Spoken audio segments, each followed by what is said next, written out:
ರಾಜ್ಯ ಸರ್ಕಾರದ ವಿರುದ್ಧ ಬಿಜೆಪಿ ಒಂದು ದೊಡ್ಡ ಮಟ್ಟದ ಹೋರಾಟವನ್ನು ರೂಪಿಸತಕ್ಕಂಥದ್ದು. ನಮ್ಮ ಜೊತೆ ಶಾಸಕರಾಗಿರ್ತಕ್ಕಂತಹ ಚನ್ನಿ ಅವರಿದ್ದಾರೆ. ಸರ್, ಪ್ರಮುಖವಾಗಿ ಬೆಲೆ ಏರಿಕೆ ಇನ್ನಿತರ ಒಂದು ಡಿಮ್ಯಾಂಡ್ಗಳನ್ನು ಇಟ್ಕೊಂಡು ನೀವು ಇವತ್ತು ಪ್ರತಿಭಟನೆಯನ್ನು ಮಾಡ್ತಾ ಇದ್ದೀರಾ, ಏನು ಹೇಳ್ತೀರಾ? ಇದು ಜನರ ಪರವಾಗಿ ಮಾಡಲೇಬೇಕಾದಂತ ಒಂದು ಪ್ರಾಮಾಣಿಕವಾದಂತ ಹೋರಾಟ. ಇದು ಹೋರಾಟಕ್ಕೆ ಮತ್ತೊಂದು ಹೆಸರೇ ಭಾರತೀಯ ಜನತಾ ಪಾರ್ಟಿ. ಸೊ ಹಾಗಾಗಿ ಇವತ್ತು ಬಡವರಿಗೆ ಅನ್ಯಾಯ ಆಗಿರುವಂತದ್ದು, ನಾಗರಿಕರಿಗೆ ಅನ್ಯಾಯ ಆಗಿರೋದು ಮನಗಂಡು ಭಾರತೀಯ ಜನತಾ ಪಾರ್ಟಿಯ ನೇತೃತ್ವದಲ್ಲಿ ಜನಾಕ್ರೋಶದ ಒಂದು ಹೋರಾಟವನ್ನ ಇವತ್ತು ನಾವು ಯೋಚನೆ ಮಾಡಿದ್ದೇವೆ. ಇದು ಬೆಲೆ ಏರಿಕೆ ವಿರುದ್ಧವಾಗಿ ಅಷ್ಟೇ ಅಲ್ಲ, ದುರಾಡಳಿತದ ವಿರುದ್ಧವಾಗಿ ಕೂಡ ಈ ಒಂದು ಹೋರಾಟವನ್ನು ಮಾಡ್ತಾ ಇದ್ದೇವೆ. ಬೆಲೆ ಏರಿಕೆ ಅಂತೂ ನಿರ್ದಾಕ್ಷಿಣ್ಯವಾಗಿ ಗಗನಕ್ಕೇರಿಸೋದು ಕೆಲಸವನ್ನು ಮಾಡಿದ್ದಾರೆ. ಆದರೆ ಜನಾಕ್ರೋಶ ಇದೆಯಲ್ಲ, ಅದು ಸ್ಫೋಟಗೊಳ್ಳುವಂತ ಒಂದು ವ್ಯವಸ್ಥಿತವಾದಂತ ಕಾರ್ಯವನ್ನ ಭಾರತೀಯ ಜನತಾ ಪಾರ್ಟಿ ಮಾಡುತ್ತೆ. 7ನೇ ತಾರೀಕಿಂದ ರಾಜ್ಯದಾದ್ಯಂತ ಪ್ರವಾಸ ಶುರು ಆಗ್ತಾ ಇದೆ. ರಾಜ್ಯದಾದ್ಯಂತ ರಾಜ್ಯಾಧ್ಯಕ್ಷರ ನೇತೃತ್ವದ ಪ್ರವಾಸ ನಡೆಯುತ್ತೆ.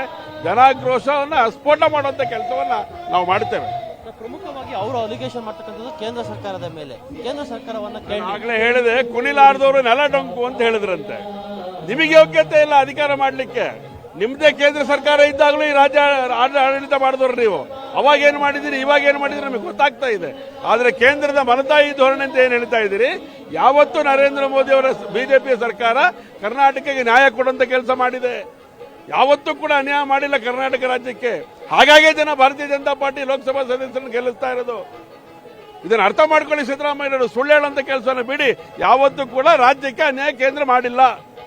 ಪ್ರಮುಖವಾಗಿ 3 ಹಂತದಲ್ಲಿ ಹೋರಾಟವನ್ನು ರೂಪಿಸಿದ್ದೀರಾ. ಜನ ಆಂದೋಲನ ಅಂತ ಒಂದು ಕಾರ್ಯಕ್ರಮವನ್ನು ಸಹ ಮಾಡ್ತಾ ಇದ್ದೀರಾ. ಇದರ ಅಧ್ಯಕ್ಷತೆಯನ್ನು ಪ್ರಹ್ಲಾದ್ ಜೋಶಿ ಅವರ ನೇತೃತ್ವದಲ್ಲಿ ಉದ್ಘಾಟನೆ ಮಾಡ್ತಾ ಇದ್ದಾರೆ. ಇದು ರಾಜ್ಯ ಸರ್ಕಾರದ ವಿರುದ್ಧನ ಅಥವಾ ರಾಜ್ಯ ಸರ್ಕಾರದ ಆಡಳಿತ ವಿರೋಧಿ ವಿರುದ್ಧ?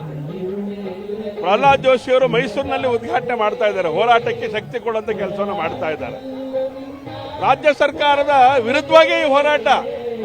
ಜನಪರವಾದಂತ ಕಾರ್ಯ ಮಾಡಿದ್ರೆ ನಾವು ಹೋರಾಟ ಮಾಡೋ ಪ್ರಶ್ನೆ ಇರಲಿಲ್ಲ.